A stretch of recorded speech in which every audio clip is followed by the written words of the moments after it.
Importante yung kayo ang pagsuroy na to sa to ang area tungod kay para makita na to ang performance sa to mga trabahante. Kung tama ba, nagsweldo ta sa ilaha unya human, wa ka kabalo kung silang gipanghimo. Makita na siya sa dahon, sa bunga, daghang kay tagbantayanan. Sa pagsuroy na to sa to ang area, itong sagingan, isa sa bantayanan kay na to kining performance sa ato ang ground spray or area spray nimo. Pero kani ako naggamit ako drone ani karon kung ang droplets ba sa pag-spray iabot bagud sa dahon. Pakita ako sa mo. Kini mo bantayan kini mo niyo kini mga droplets sa dahon kung ang imuhang dahon sa saging na igo bagyod sa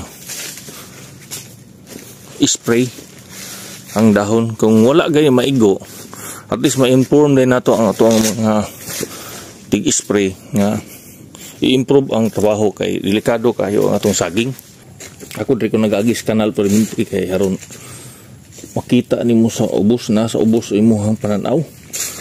Unya pagkanga di mo klaro kayo kung kinahanglan ba dilipanan, kinahanglan ba ta mag-change og abono, kinahanglan ba ta mag-change og medisina, kinahanglan ba nga mag-propping para sa niyo nga wala pa na proppingan ana so kanaw papinganan pero gamay ra po din noon. So maistoryahan din nato itong mga trabahante nga ang saging nato dito na ay mga wala na proppingan. Kung naide kang sagbot itong maistoryahan dayon nga dapat ma-sprayhan dayon siya kung kinahanglan isprayhan. Kung naay mga punaon para sa inyo dapat mapunaan dayon. Kay sayang kayo ang higayon panahon nga naa na diha bakante niya wala mapunaan. Muna nga ang pagsuroy-suroy nato sa atong sagingan importante kaayo. Kay haron makita nato ang area. Kung gamay ra imong sagingan, dali ra pagtuyot. Kung dako-dako pod, kinahanglan jud kada adlaw suroy kay haron makita nimo dayon.